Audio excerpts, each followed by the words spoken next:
Estamos de regreso, aquí en Guanatos FM Network. Continúa con nosotros.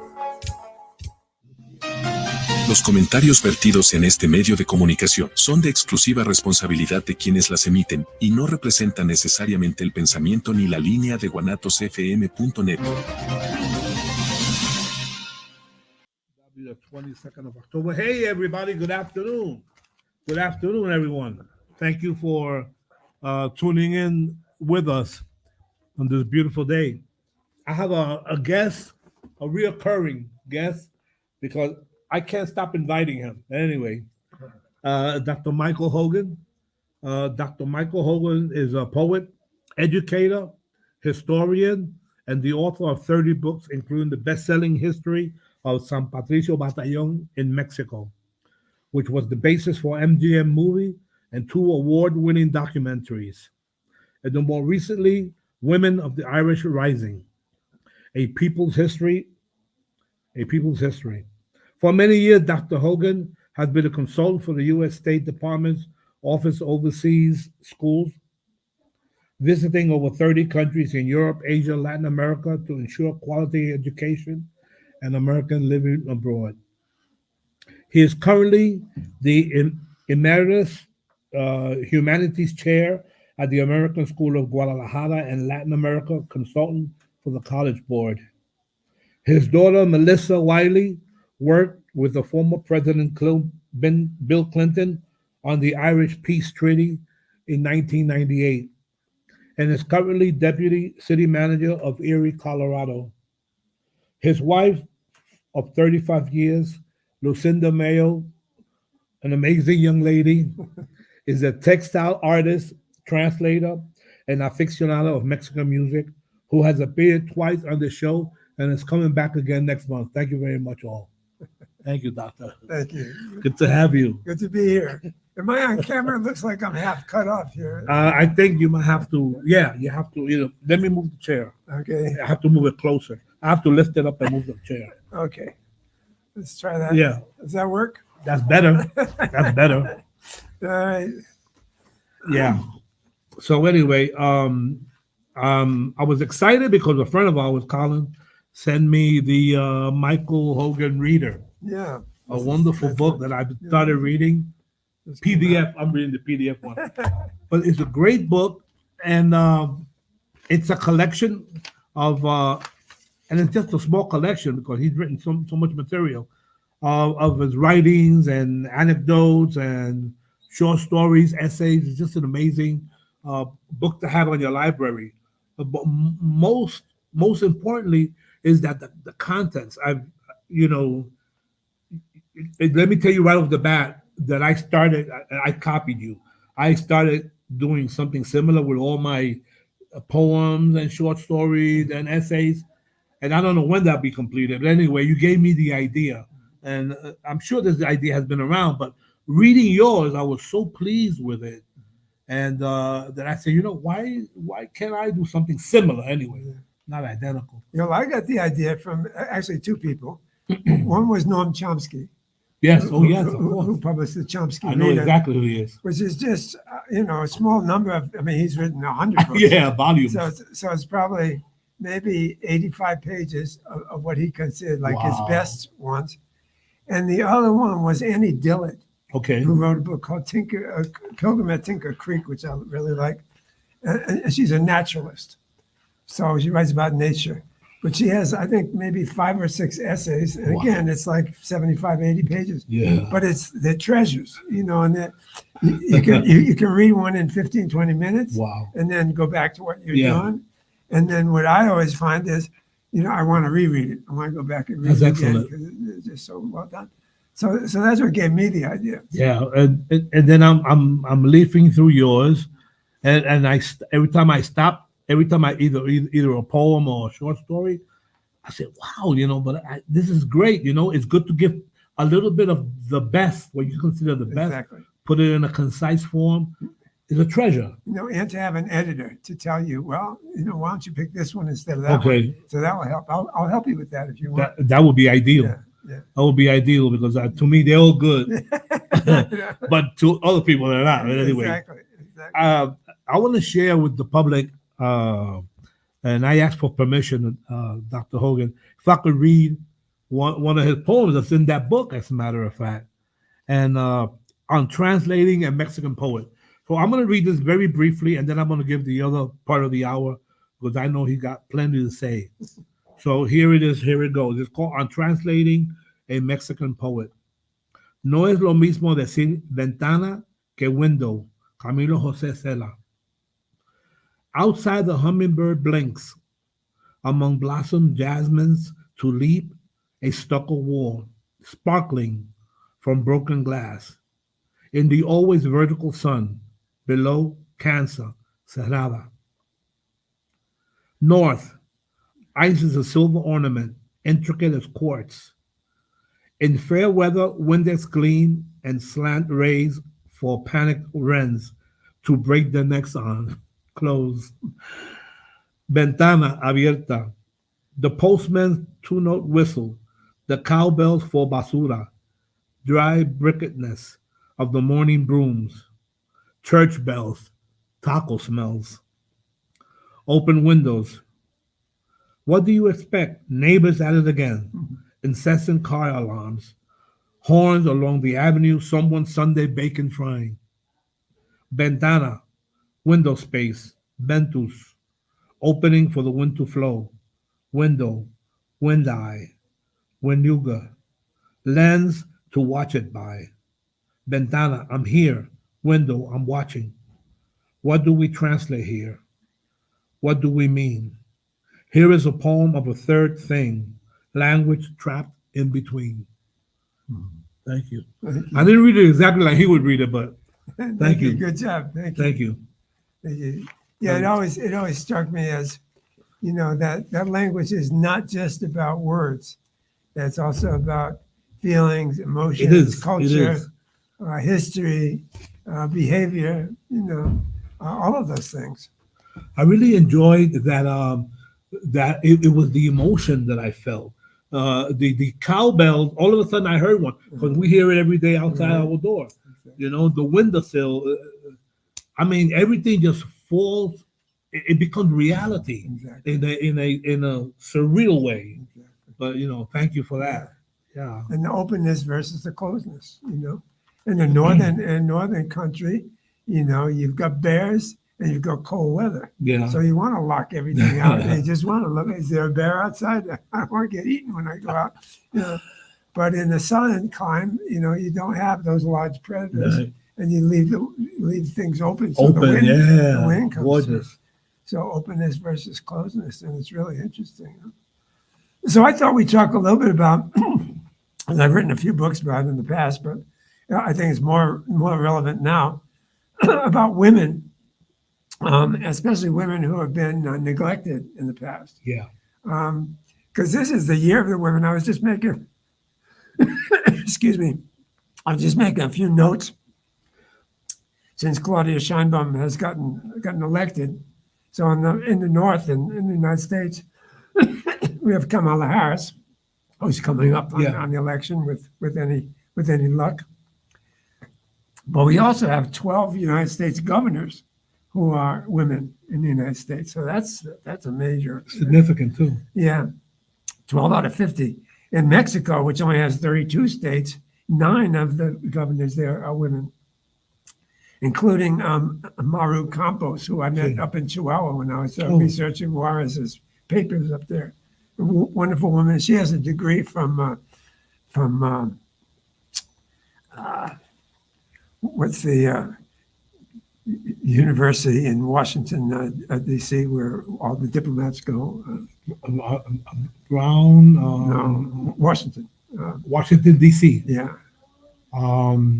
Hey, goodness, And I lived in that area. Yeah. I'm over here trying to. Well, we should know. I lived in that area too. I should know. There were so many. Yeah, campuses where the there. ambassadors go and get their training and so on and so forth. But she studied, Latin American studies there, and that's where she got her advanced degree. And that was also my advanced degree, Latin American studies. So I thought that was kind of interesting. But also, besides those governors, we also had prime ministers of Lithuania, Finland, New Zealand, and Iceland, and the presidents of Greece and Nepal are all women. So major changes are afoot. Now, I have high expectations. I know we all do, but we should keep those in check because not all women are equal. Well, as we know. Yeah. The Prime Minister of England Yeah. was certainly no prize. You know, But it kind of reminds me a little bit of when Prime Minister Bhutto in Pakistan, when she became the prime minister, that was a big world event there. Yeah. And then Gandhi, of course, herself. Exactly. So these were very significant ladies. Exactly. You know, and also in the Philippines when That's right, Imelda. when her husband got killed. Yeah.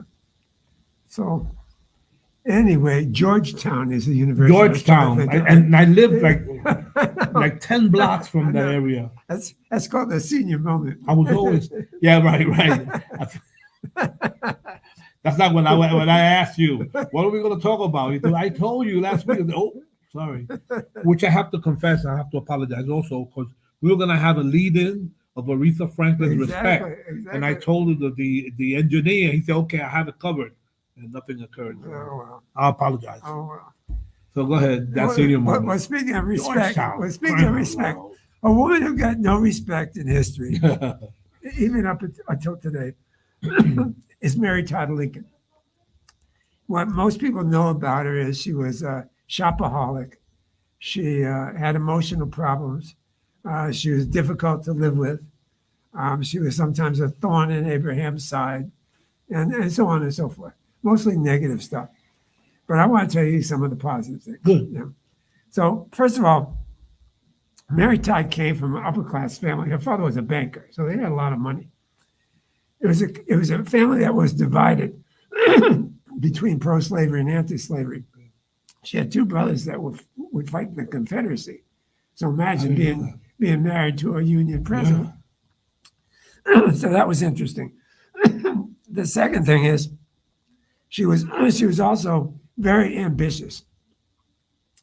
And in those days, excuse me, my cough here. But in those days, women were not likely to get positions of power unless they inherited it as a queen or something. So you want me to get your glass of water? That would be great. Yeah. So she realized, but let me finish this idea. Yeah. But she realized the way to get power would be to marry someone who would have power. And she met Lincoln when he was a lawyer. Now, he was tall, he was assertive, he was funny, he was comical. People listened to him You because can't see that from his photos. no, because he told stories, he told jokes, and men liked him, and women were amused by him. Yeah. So Mary Todd had seen him around and had heard about him, but he was a nobody. Essentially, He wasn't like an up and coming yet. not up and coming. He hadn't run for any public office. This is about 1842. Yeah. So she went to a cotillion, Okay. and he approached her, and he said, "Mary Todd, I've been wanting to dance with you in the worst way." And she said, and he proved to be a man of his word. He did indeed dance in the worst way. He was awkward, Clumsy, with ragged sleeves and pants that were too short. and she said, even my girlfriends were teasing me about him. Yeah. And she said, yes, he's awkward. Yes, he doesn't know how to dress yet, but he will. Yet. And he will be somebody, and I will marry him. Check that out. So this is before. Wow. And he was a nobody. And Did he have any ambitions of running for? He had ambitions, but he was stymied. Yeah. Okay. He'd worked for a couple of lawyers and didn't get along with them. When he finally met her, he had taken a lot of cases that were kind of like pro bono cases, Okay. When he met her, she said, "You got to start taking some cases that pay money." So she got connected with the railroad. So he started taking railroad cases and making some decent bucks. Good. So that helped finance his first run for Congress. Good. And he ran as a Whig. Now, they were both Whigs, both him and his wife. The rest of the family, her family, were Democrats. Now, in those days, the Democrats were the Trump Republicans. Yeah. The Whigs were the liberals. So anyway, he did run for office for the Whig, the Whig representative from Illinois, and won, and was one of the first major critics of the invasion of Mexico. And she supported that. She thought it was unconscionable for the U.S. Army to invade Mexico. So that was a major point in her favor. Yeah. So fast forward to the 1860s, when he's finally chosen as a alternative candidate for president, and an unlikely candidate, because if the South voted, he never would have won. But the South refrained from voting. Exactly. So he won the election. The first person to visit him in Springfield, Illinois, was a young 24-year-old man by the name of Romero. Now, this Romero fella, Matias Romero, was the first ambassador to visit President Lincoln. Okay. And he visited him before he was actually inaugurated. And he played with Lincoln's dog, Fido. He hung around the house. He had conversations. Lincoln wanted to find more about the agriculture of Mexico, how the peons were treated, and so on and so forth. And of course, Mateus wanted to know about slavery and what that issue was about. And they had a really good conversation. At the end, Lincoln said, "Well, I'd like to help your country any way I could.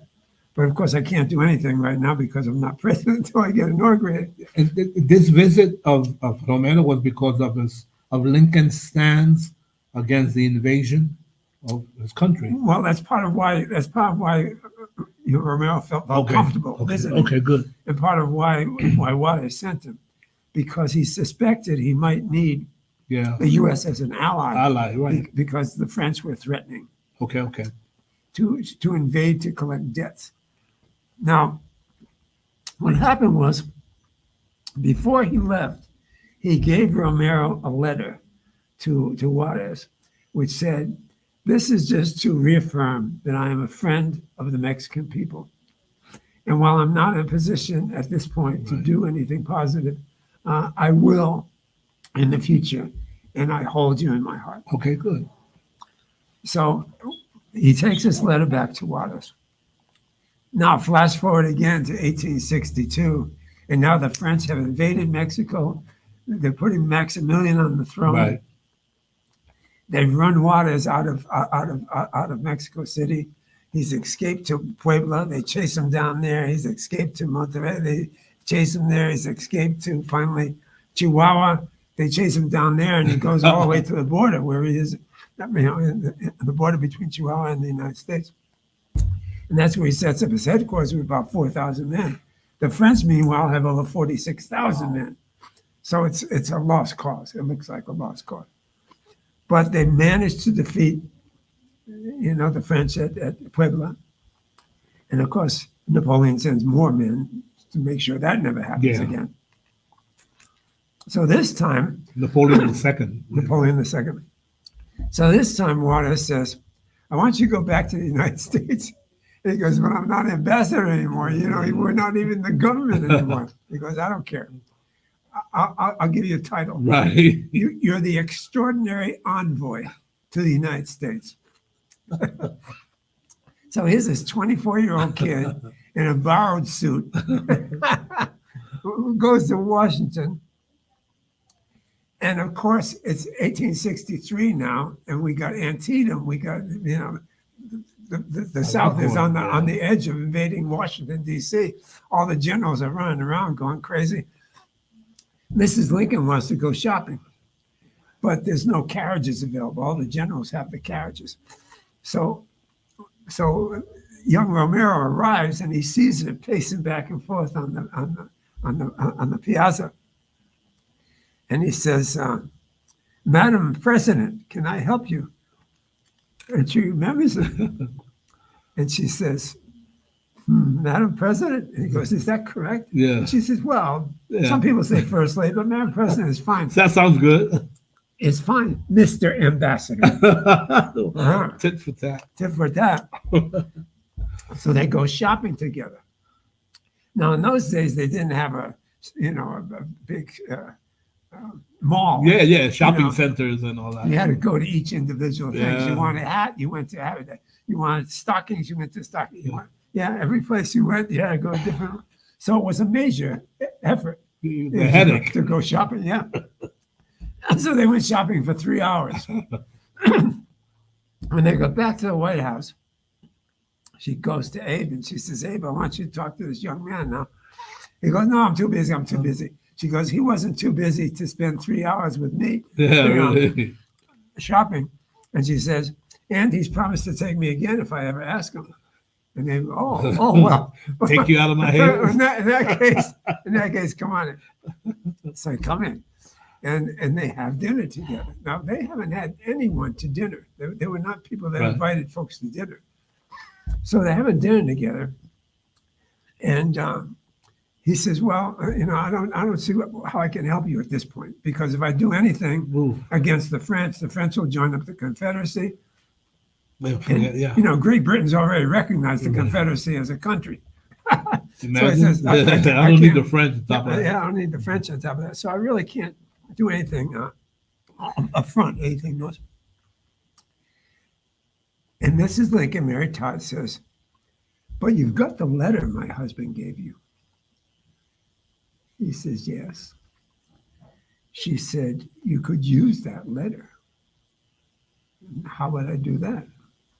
She said, you could take it around to bankers and businessmen and show them that you have our government support, despite Maximilian, despite the French.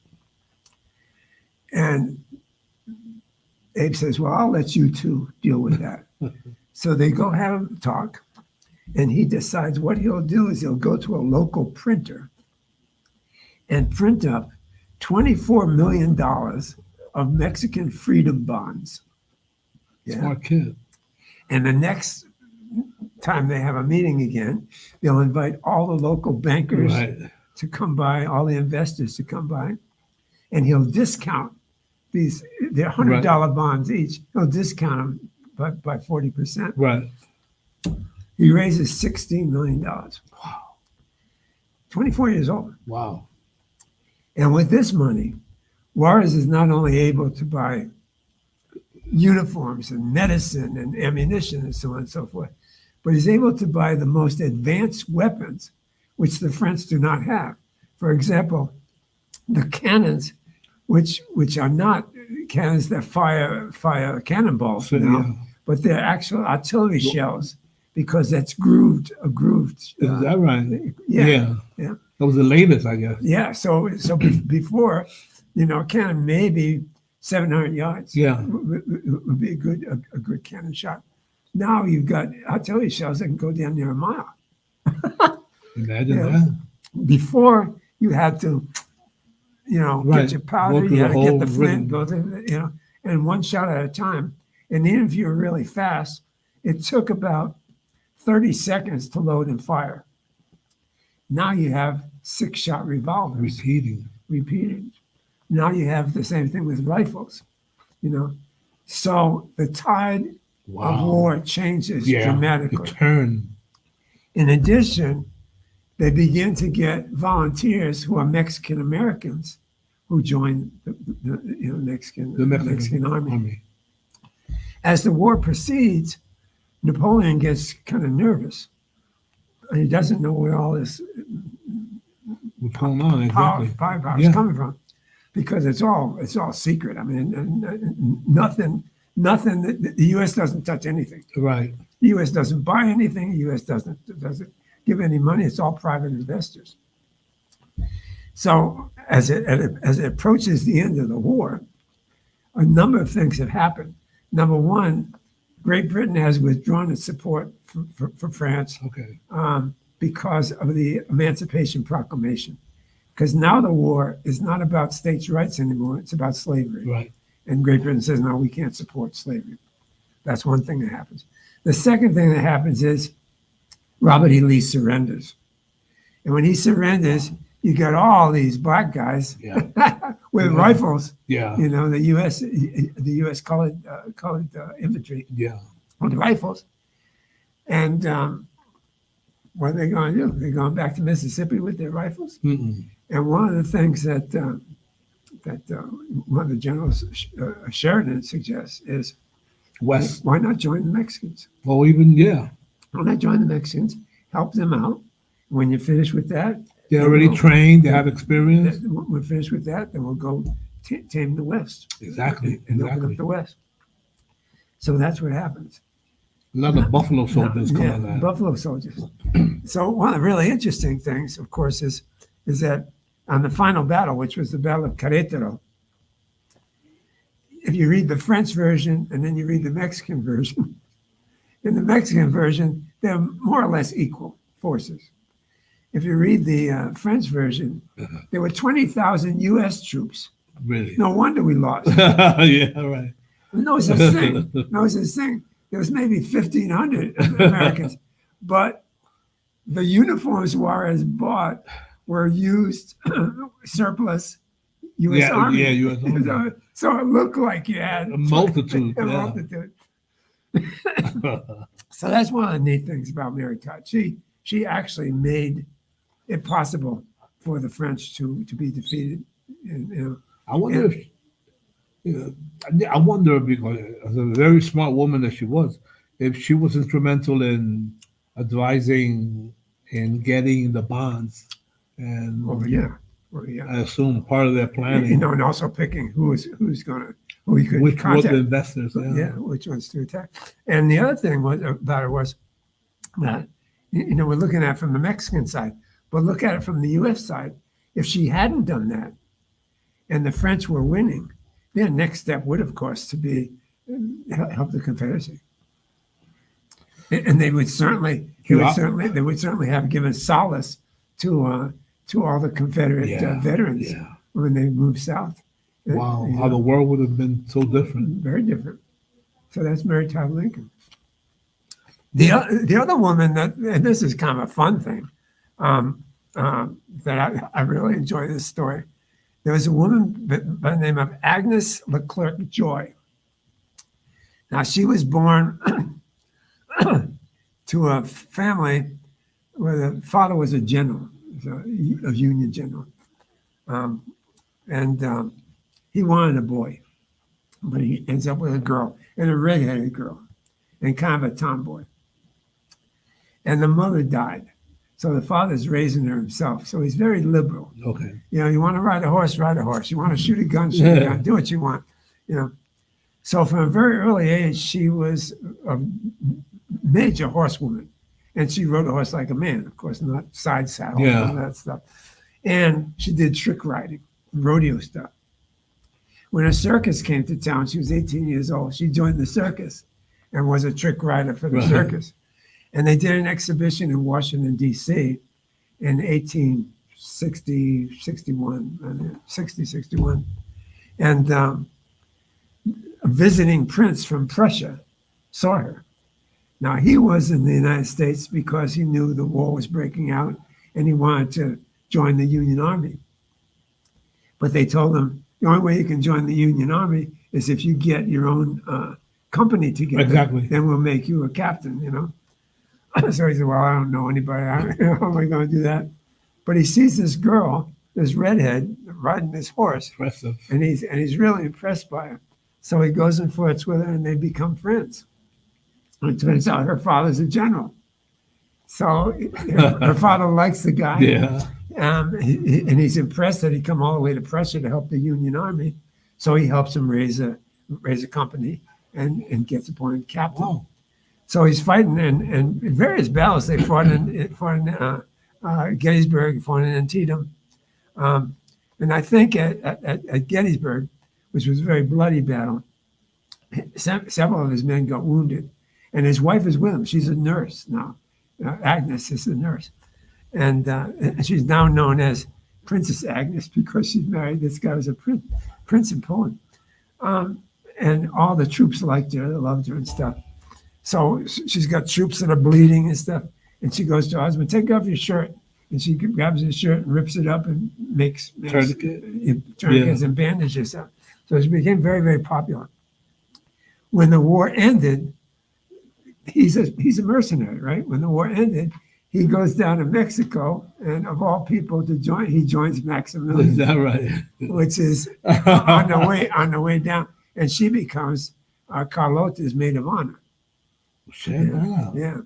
So things go all right for maybe 6 months. Yeah, I was gonna say a year. And then the tide begins to turn, and Maximilian sends Carlota home to be safe. Yeah. And the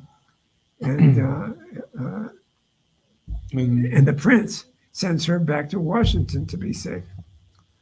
Well, the Battle of Querétaro, Maximilian gets captured, and her husband, the prince, gets captured as well. She goes from Washington, when she hears about it, she goes from Washington to New Orleans by coach, from New Orleans by steamboat to Veracruz by steamboat, from Veracruz to Puebla, from Puebla to Mexico City, and gets there just before the execution, and gets down on her knees before Juarez and pleads for Maximilian's life and her husband's life.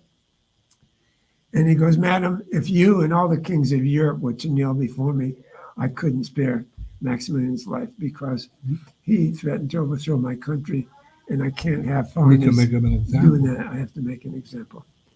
He said, but you and your husband, as long as you get out of my country, you'll safe. Go back to Europe, you'll be fine. Meanwhile, she tries to convince Maximilian to escape and says they'll help him.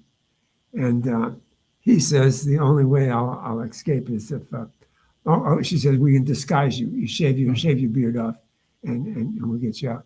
He says, first of all, I don't want to shave my beard because that shows me to be weak. Right. And secondly, I'm not going unless Maramon and Mejia are allowed to escape with me. And they said, we can't do that. Yeah. It's hard enough to get one person. So Maximilian, of course, was executed. And she and her husband escape, and they go to Prussia. Well, no sooner did they get to Prussia than the French-Prussian War breaks out, and he joins the Prussian side and gets killed in battle. She, however, remains working as a nurse and helps found the Red Cross in Germany. So she's one of the early founders. Wow. Along with Florence Nightingale. Right. Yeah. So she was one of the early founders. And how do we know all this about her? She actually wrote her autobiography. Yeah. Wow. And to think that all she had to go through here in, incredible. The trek all through the States to come to Mexico to plead for her husband and Maximilian, and then they get spared, go back to the United States, go back to Prussia rather, and get another war. Now, incredible the grit that these women had and the intelligence. Yes. And the, as John F. Kennedy would say, grace under pressure. Okay. Because these are pretty really.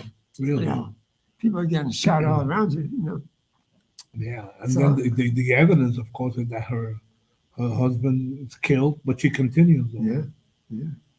Amazing woman. What was her name again? Agnes Salm, S-A-L-M. That was her husband's, Her original name was Agnes Leclerc Joy. Okay. And Leclerc Joy was the father who was a general. So, really interesting story and really interesting times. Are there books about these women compiled? Their No, stories? I found her book in a rare bookstore. I think it was in Idaho somewhere. I put out a request. Does anyone know about this book? Yeah. And it was only, I don't know how many copies, like 500 copies were printed or something. Okay. It was more or less a booklet kind of, My Life and Times Okay. by Agnes Slom. And but I got a copy of this little autobiography, and I was amazed, and I thought, boy, half of this has got to be made up, And then I did a fact check on it. It's all true, It's all true. But that she bothered at all to write her autobiography. Well, my favorite thing is this is how you can always tell something is genuine too, is when someone will tell the tale on themselves. So when we talked about Lincoln being ugly, right? So Lincoln comes to visit the troops at one point. This is just before Gettysburg, and comes to visit the troops, and Agnes is with the other nurses, and she goes, "Oh my gosh, he really is ugly," and then the nurses laugh, and she says, "But you know what? He's so ugly, he's actually kind of cute." And she says, "I wonder what he would do if I kissed him." So when he comes into the camp, she runs up to him and she kisses him on both cheeks and then on the lips. And Lincoln is just flabbergasted. Yeah. He doesn't know what to do. And of course, Mrs. Lincoln is outraged, But yeah, she's the only person I know that kissed Lincoln in public. Because even in when he was with his wife in public, Right. There's a scene which several people comment on when he was in the Ford Theater. He put a hand on to hold his wife's hand, and she says, "Abe, what will people think? Yeah, we're in public. What will people think in public? So that was not a common, common thing. So anyway, that. And she wasn't flirting. She just wanted to be. Exactly. I figured she just wanted to be. I don't know. Totally different and kind of rebellious. Exactly.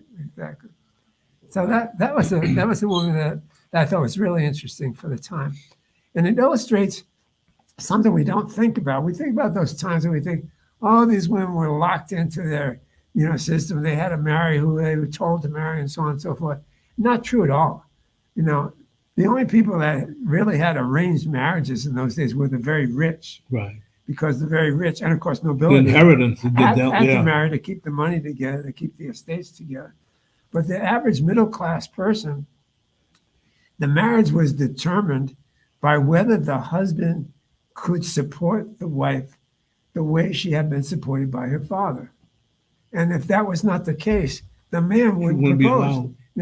For example, Ulysses S. Grant, he fell in love with his wife, and when he was a lieutenant, and he wanted to marry her, but he said, I can't propose to you lieutenant salary because I'm lieutenant salary. I can't give you the life that you've had with your dad. Yeah.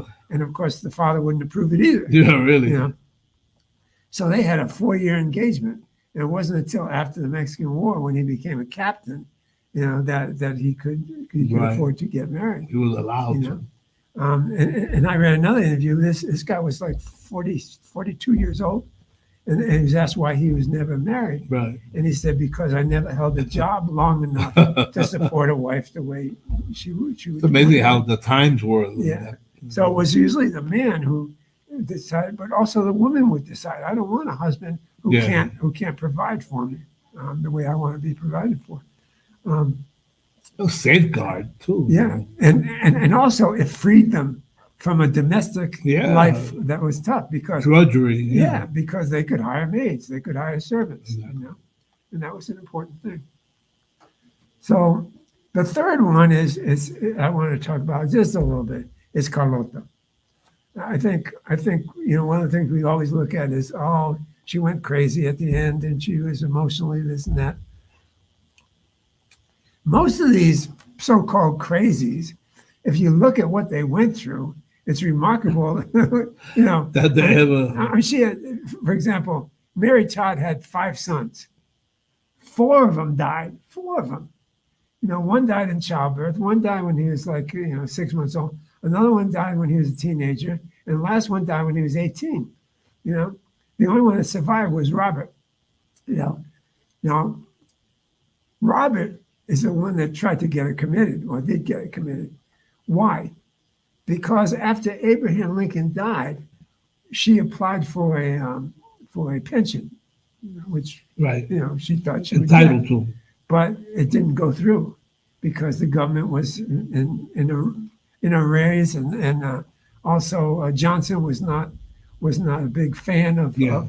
of Reconstruction. Yeah, right, right. But she's worried about money. So what she started doing, she'd go around the house and look for any bills and sew them into her dress. So she'd sew $20 bills, $10 bills in her dress.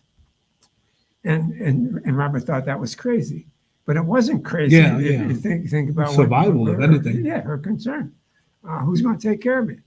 That was one major thing. The other major thing was not only had she lost 4 children, and that was pretty traumatic, but she just had her husband with his brains blown out sitting right next to her in a theater, And then the one person that she could confide in was Elizabeth Keckley.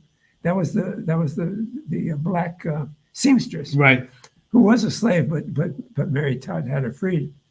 The one person she could confide in wasn't allowed to come in the White House because Johnson said, no, Right. don't bother her. She doesn't want to be bothered. Well, she did want to be bothered by this woman, So she's abandoned. She's worried about her finances. She's gone through all this trauma. She's got no friends, no one. So it's easy just to point the finger and say she's exactly.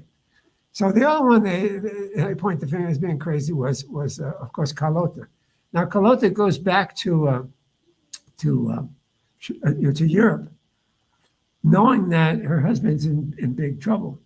And when she finds out that he's actually sentenced to death, she contacts all the various heads of Europe and asks them to intercede. Yeah. And most of them do try.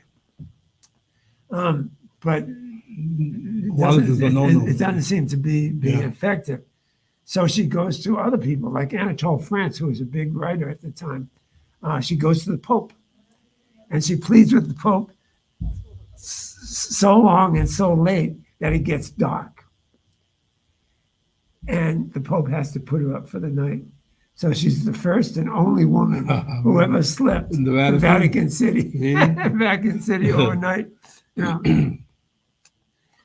again, if you think about, what happened, and for her, she thought her husband was a liberal. She thought her husband was doing positive things for Mexico, and she couldn't understand what had happened. He also spoke Nahuatl, right? Yeah. And was a big supporter of the indigenous people. But at the same time, he didn't fulfill what a lot of the conservatives wanted him to do. He didn't support the church. And by not supporting the church, he also undercut the indigenous people because indigenous people worked on the church lands. Definitely. So it's a mixed bag. And plus also he passed the law that the death penalty could apply to anyone in Help to Juarez. So that was the black. But you're correct about these history that are written about these women, call them locas. You brought to mind for me Juana la Loca, which is from the Reina Isabel's Spain's Isabel's daughter. And everyone, I only knew her, the daughter of Juana la Loca, Jane. Right. But then I read a book about her and all she went through, and I said, "Well, who wouldn't go crazy?" Exactly. She was married to Philip the Fair, Right. if I'm not mistaken. So with a guy like that, who wouldn't go crazy? Plus the turmoil, the times, the sacrifices, and even though so yeah. So Carlota, it's funny that we talk about Carlota, and I brought that photo in today. Yeah. No, thank you. No, and the thing is, Carlota, when she was in Mexico, she was the one who designed all the gardens of Chapultepec. All that is her work, and the gardens are quite beautiful. They are beautiful. She was the landscape architect. Also, when Maximilian was gallivanting around, trying to lead the armies and stuff, she was the administrator in Mexico City. She was essentially the governor of Mexico City. So, she was a very competent woman for most of her life.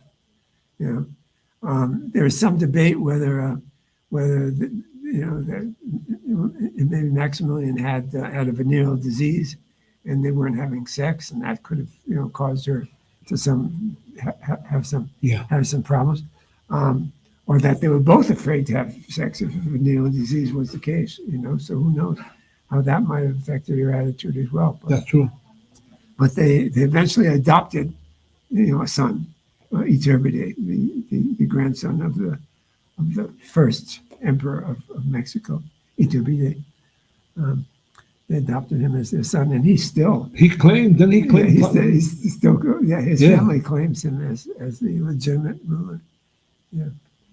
So those are three women, and I think that's important in this day and age of Kamala and Sheinbaum to talk about women. But I can see you. Well, if you have the time, researching, and I mean you have all the material really already. So not really researching, but compiling about 5 or 6 of these amazing ladies that many of them manage the government and to some degree, but they're not given credit. Exactly. It doesn't reflect in the history books. Exactly. And then bring it to light. You're that type of person. I didn't know about San Patricio. I mean, I heard about them. Of course, I heard about them, but I had no idea what they went through, the biases that they had with the church and with the non-Catholic United States, Protestant United States. Yeah, the problem with the great man theory, that lens of history, is you not only leave out the women, or at least the interesting parts of the women, but you also leave out people like Matias Romero. Yeah. The people, definitely. The people that actually do the things that there's no way Juarez could have come up with $16 million on his own. No way. So it's these people behind the scenes that that make the contacts, that go out and do the business that gets things done. Behind the scenes. Exactly. I think you mentioned once how the Banco de Mexico had a lot of his. That's where his stuff was. Yeah, who would have ever thought of that? Because Porfirio Diaz didn't want him to take credit for it. And so, power corrupts, and absolute power corrupts. Surprised they weren't burnt, though. Exactly. So I think we're getting close to the end, and what I wanted to do was read a short piece from the Michael Hogan Reader. Yeah. And this is about another strong woman. That's my grandmother. Okay, excellent. She was Irish, and her name was Sullivan. And are these my glasses or yours? These are mine. Well, where in the heck am I? They're not in your bag? No. Oh, weird. I hear them, I think. Well, no. Goodness. They're not in your little bag there that you brought? No, I hadn't had that open. No. Well, you opened it to give me the book, the Cinder set. Huh. Well, I don't know. Mine are probably not good for you. Are they reading glasses? They are reading glasses, yeah. Oh, I can read, I think. But that makes me nervous. I don't know where the glasses were. Maybe they fell out of my pocket at some point. But anyway, this is a piece called Mame, Doughboys, Words, and AMDC. I'll work backwards because I know how annoying abbreviations can be to a reader. Thank you. Another senior moment. I know how annoying abbreviations can be for a reader. AMDG stands for Ad Majorem Dei Gloriam, for the greater glory of God. It's what the Jesuits wrote on the blackboard above the calculus problem, or the list of Aristotle's elements of the tragic hero. Catholic school was like that when I was a youngster. Knowledge and difficulty of its acquisition was offered up like a cross. Later, we copied the letters at the top of our compositions or our final exams. They formed a simple prayer of hope for a passing grade. These days, I see a larger lesson in the Latin letters, especially now as I type them on this page, AMDJ. I think that, as T.S. Eliot wrote, we stand on the shoulders of those who have gone before us, those whose words, whose intellects, whose spirits are the gifts we have inherited. From them, we make a different world from theirs, but we build our extension bridges from the solid pylons that they provided.